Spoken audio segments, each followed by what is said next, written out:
Donald Trump is going to be the next president of the United States of America. So the polling predicted that it would be a coin toss, and obviously the polling was wrong. I spoke about that. Herd polling often is an issue because they kind of conform to the other people's analysis and data, and it's often very unreliable. But I had a scintilla of naive hope that truth, reality, facts would prevail, and people would see through Donald Trump. Oh, how I was wrong. Um, and I always have to remind myself that we live in a post-truth, post-fact era of politics. It's not about policy. It's not about ideas. It's not about actually trying to make people. It's just about personality, about rhetoric, about scapegoating immigrants. The immigration element of the debate was the key one. Donald Trump kept repeating those lies about criminals coming over from insane asylums, lunatic asylums, they're coming over here to committing crime. And it's a potent, powerful tool. It works every time. It really does. And it's depressing because Donald Trump doesn't care about making people's lives better. We've seen his track record. Debt went up.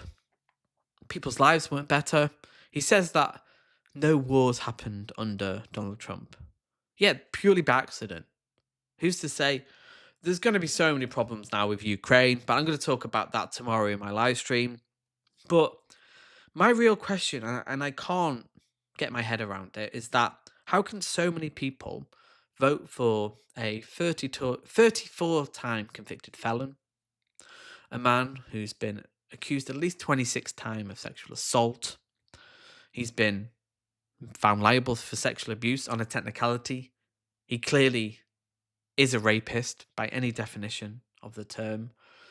And he was friends with the late notorious paedophile Jeffrey Epstein. They were close friends for at least 10 years, according to Epstein.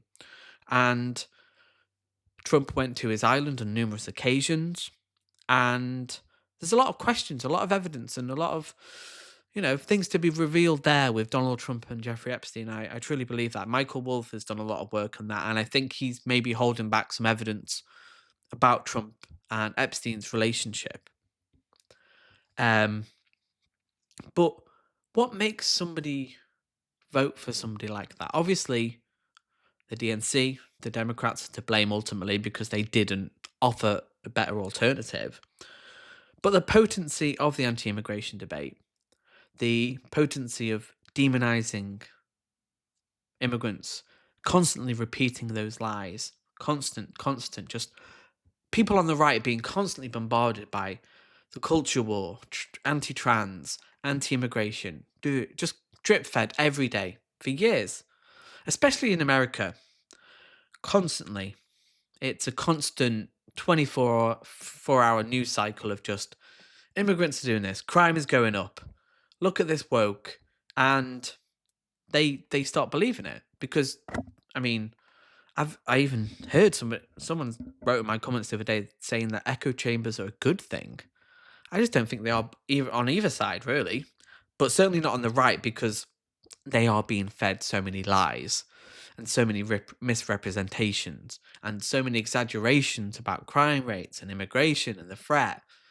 The biggest threat to America now is Donald Trump, objectively, and the repercussions of his whatever decisions you make, his effect on foreign policy in Ukraine, the Middle East, China, North Korea.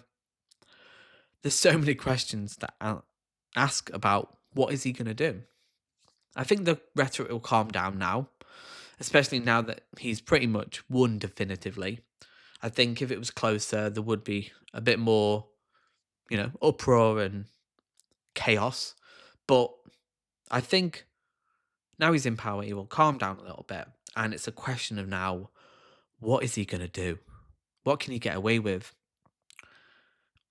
Luckily, I think, America has enough gridlock in the Congress that he'll get a few executive orders through, but what real change can he do? I think he will obviously increase spending massively like he did in his last term. Massive tax cuts. He's going to, hammer the deficit.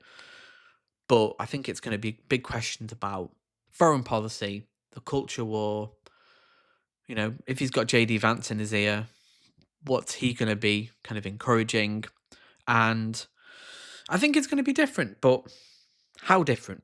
What can he get away with? So I'm going to do a live stream tomorrow talking a bit more about the demographics, what happened, the whole DNC, Joe Biden dropping out early, the whole situation with what happened with just the sheer amount of mistakes and bad campaigning from the Kamala Harris campaign, from the fact that they should have got rid of Joe Biden.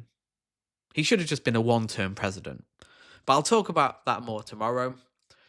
So tell me in the comments, how can so many people vote for a 34-time convicted felon, a rapist, a good friend with Jeffrey Epstein? How can they vote for somebody like that who doesn't really have any policies? Track record wasn't great. What did he achieve, really? And someone who clearly doesn't care about women and children. Comment below and I'll see you in the next video.